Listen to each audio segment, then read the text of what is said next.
नमस्कार दोस्तों, मैं advocate Vishnudhari Singh legal channel में आप सभी दर्शकों का स्वागत करता हूं। दोस्तों, आज हमारे वीडियो बनाने का टॉपिक है कि अब संपत्ति की फॉल्स रजिस्ट्री नहीं होगी, और अगर होगी तो निश्चित तौर पर डीड राइटर जिसने कि दस्तावेज लिखा, गवाह, पहचान और वह ऑफिसर जिसने रजिस्ट्री किया, इन सबों पर फॉर्जरी का मुकदमा, चीटिंग का मुकदमा चलेगा। ऐसा सुप्रीम कोर्ट का आदेश है। दोस्तों, सबसे पहले इस टॉपिक पर चलने के पहले समझते हैं दोस्तों, धोखाधड़ी क्या है। दोस्तों, धोखाधड़ी या चीटिंग करना उसे कहते हैं फॉल्स पर्सोनेशन के आधार पर झूठा दिखावा करके यह घोषित करना कि यह संपत्ति मेरी है और आप यह मेरी संपत्ति समझ के हमसे आप खरीदें, और वैसी परिस्थिति में आप धोखा खा जाएं चूंकि वह संपत्ति तो दूसरे की थी। यानी एक व्यक्ति द्वारा यह छुपा करके कि यह संपत्ति किसी दूसरे की है, उस दूसरे की संपत्ति को अपना बता करके दूसरे व्यक्ति से बेच दिया। ऐसी परिस्थिति में इसे हम धोखाधड़ी कहते हैं दोस्तों, यानी चीटिंग। दोस्तों, इस स्थिति में पहले ये प्रावधान नहीं था। पहले न डीड राइटर यानी जो दस्तावेज लिखता था, गवाह, पहचान, ये लोग भी नहीं फंसते थे। जमीन खरीदने वाले ही फंसते थे और जमीन बेचने वाले फंसते थे।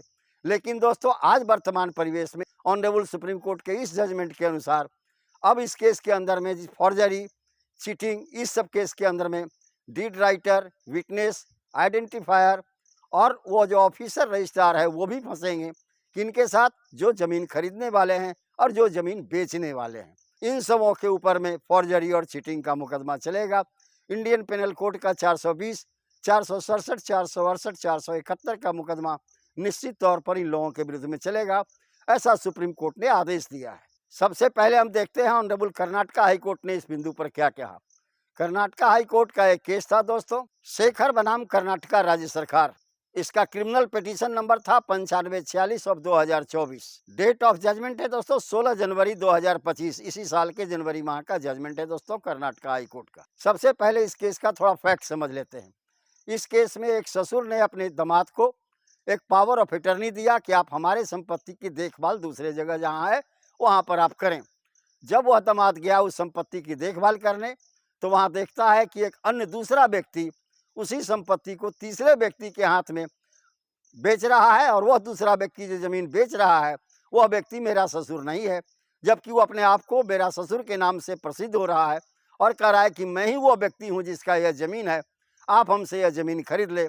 और तीसरे व्यक्ति के साथ एक एग्रीमेंट टू सेल बना लिया कि इस संपत्ति को हम आपको बेच रहे हैं। जैसे ही दामाद को यह बात मालूम होती है दोस्तों, दामाद कोर्ट के अंदर में उस एग्रीमेंट टू सेल को चैलेंज करता है कि यह संपत्ति मेरे ससुर की है और इसे किसी अन्य आदमी के द्वारा फॉल्स इम्पोजिशन करके, फॉल्स पर्सोनेशन करके, झूठा दिखावा करके, झूठा अपने आप को बताकर कि यही फलाने आदमी हैं, इस संपत्ति को बेचने का प्रयास किया जा रहा है।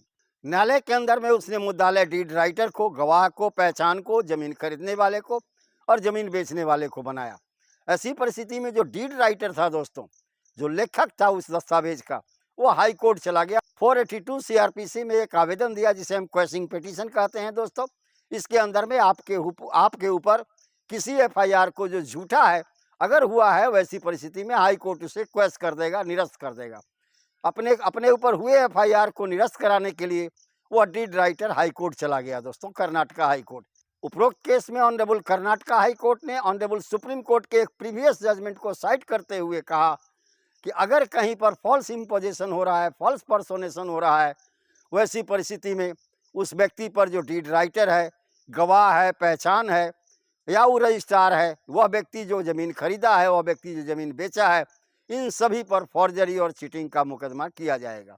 उस सुप्रीम कोर्ट जजमेंट का हेडिंग है दोस्तों, यानी टाइटिल है दोस्तों, Kaptan Singh versus state of Uttar Pradesh, AIR 2021 supreme court 3931 number page पर है दोस्तों। इसका जजमेंट है 13 अगस्त 2021। उपरोक्त केस में, इस केस में, कप्तान सिंह वाले केस में ऑनरेबल सुप्रीम कोर्ट ने यह प्रावधान किया था कि जब कहीं पर फॉल्स इम्पोजिशन का मामला हो, यानी एक अन्य व्यक्ति की जमीन है और दूसरा व्यक्ति उसको अपना बताकर बेच रहा हो, ऐसी परिस्थिति में निश्चित तौर पर जो लेखक है, डीड राइटर है, गवाह हैं, पहचान है, जो खरीद रहा है संपत्ति वो और जो बेच रहा है संपत्ति वो, इन सभी पर फॉर्जरी और चीटिंग का मुकदमा किया जाएगा।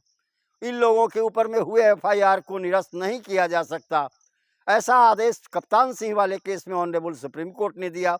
इसी का रेफरेंस देते हुए ऑनरेबल कर्नाटका हाई कोर्ट ने उस डीड राइटर के रिट को जो 482 सीआरपीसी के अंदर में दिया गया था, अपने ऊपर हुए एफआईआर को क्वेश करने के लिए निरस्त कर दिया और कहा कि तुम सबों ने मिलकर जालसाजी की है, दूसरे की जमीन बेची है, इसलिए न्यायालय की प्रक्रिया से गुजरकर सजा तो तुम्हें भुगतना ही होगा। इसी केस में ऑनरेबल सुप्रीम कोर्ट ने कहा था दोस्तों, कप्तान सिंह वाले केस में, कि जब किसी बिक्री के दस्तावेज का लेखन कोई लेखधारी कर रहा है, वैसी परिस्थिति में उसे विक्रेता से जमीन के टाइटल के कागजात मांगना जरूरी है।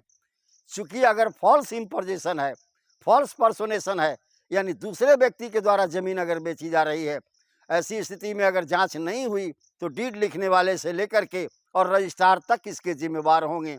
वह खरीदने और बेचने वाला तो जिम्मेवार होगा ही, निश्चित तौर पर डीड राइटर और रजिस्ट्रार भी साथ साथ गवाह और पहचान भी 420, 467, 468, 471 मुकदमे के भागी होंगे और उन लोगों पर से एफआईआर निरस्त करने का आदेश नहीं दिया जा सकता।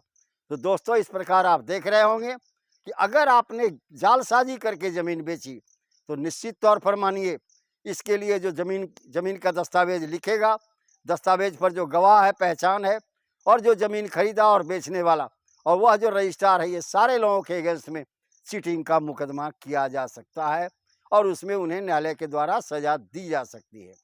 इस प्रकार दोस्तों, मेरा यह वीडियो यहीं संपन्न हुआ। अगर यह मेरा वीडियो आपको पसंद आए तो आप इसे लाइक करें, सब्सक्राइब करें, अपने साथियों को शेयर करें ताकि वो लोग भी इस केस का लाभ अपने अपने केस में उठा सकें। धन्यवाद। अब विशेष अगले वीडियो में।